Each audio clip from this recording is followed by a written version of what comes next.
What's up, everyone? This is Big Al coming to you live for week 2 of Big Al's Bets. This is me, Big Al from The Morgan Thomas Show. Ladies and gentlemen, if you're not watching The Morgan Thomas Show, you need to check us out Thursday nights from 7 to 8. You can watch us on YouTube. You can watch us on Facebook. You can listen to us live on 105.5 or 97.5 The Roar. Also, if you're watching on YouTube or Facebook, make sure you're following the page. Make sure you're subscribing on YouTube. All right, because you're going to want to be able to get all of our content that we post throughout the week, especially this segment, Big Al's Bets. All right, look, if you missed week 1, ladies and gentlemen, you dropped the ball on a huge opportunity to win a ton of cash because Big Al's Bets went 6-0 against the spread. That's right, 6-0 against the spread. That almost never happens, and I got to be honest, as much as I like to think I know what I'm doing, it probably won't happen again. But hey, I'm going to do my very best to see that it does for sure. And I'm going to give you some more picks this week. I've got 7 of them for you this week, and I'm going to do those against the spread as well. I'm betting heavy on the favorites, as I often like to do.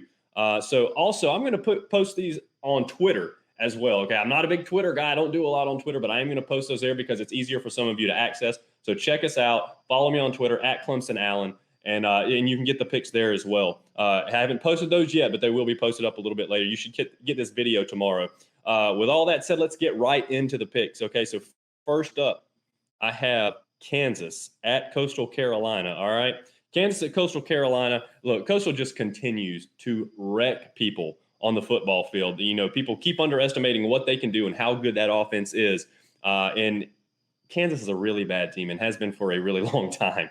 So I'm betting big time on the Chanticleers here. Give me the Chanticleers minus 26.5. I think they could win this game by 30 plus. All right, let's get on to our second game. Second game, I have Western Kentucky at Army.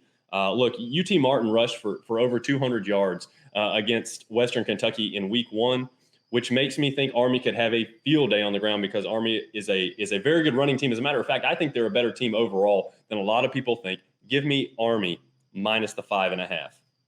Game 3, ladies and gentlemen, Miami of Ohio at Minnesota. All right, Minnesota is minus 18.5. All right, I'm taking the Golden Gophers. This was a tough pick because, you know, Minnesota came off a rough game, a hard-fought loss against Ohio State, the Buckeyes, in week 1. You know, they hung in there with them for a while, and Ohio State kind of pulled away late. But, you know, and they even lost their star running back in the process. I think they're going to have to rely on Tanner Morgan a little bit more in this game, but he can put up points. He's a playmaker. He can get that ball to the receivers. I like the offense that they run. I think the fact that they're going to have to kind of lean on him a little bit more may mean good things for the passing game. Look, Miami, Ohio scored 14 against a good Cincinnati team, but one of those touchdowns was in garbage time against what I can only assume were the backups, and another one of those touchdowns was a pick 6 against the backup quarterback. Okay, so I'm not putting any stock into the fact that they scored a few points against Cincinnati. Give me Minnesota minus 18.5 there. Next up, this is one that I've debated on because I don't like this half point right here. But Florida, the Gators are minus 28.5 going to South Florida to play football. All right. I hate the half points when it's over that touchdown mark. So 28 would be the perfect number here. I checked again just a few minutes ago to see if the line had come down to 28. It has not, but I'm going to be stubborn. I'm still rolling with the Gators here. South Florida is just a bad football team. They lost to NC State 45-0 in week 1, which is one of my winners in week 1. I bet heavy on NC State there. I think Florida has a good running game similar to NC State. I don't have a lot of confidence in their passing game, but I don't know that they're going to need it in this game in particular. Florida has a pretty good defense. They always do. So I think they're going to come to play, and I think they're going to be able to take care of business even away from home. So I'm going to take Florida minus the 28.5. Next up, I teased this out on the radio tonight on 105.5, 97.5 The Roar. If you heard it, it's NC State, actually. They are going on the road to Mississippi State, another ACC-SEC matchup. I think NC State is a better football team than people believe. You know, they have a really good quarterback, 2 great running backs in Zonovan Knight and Ricky Person that can really get the job done. And they did against South Florida. I expect them to do, have similar results, at least against Mississippi State. I also like their defense. I think they're more athletic than people understand and could have a really good season. That could be potentially a big matchup with Clemson here in a couple weeks, actually 3 weeks or 3 games away. So, that's, potentially a huge ranked matchup for Clemson could be coming up. But right now, The question is, can they win on the road in a tough SEC environment? I understand Mississippi State is not one of the elite SEC teams, but it's still going to be a crazy environment. You got the cowbells going on, a lot of stuff happening there.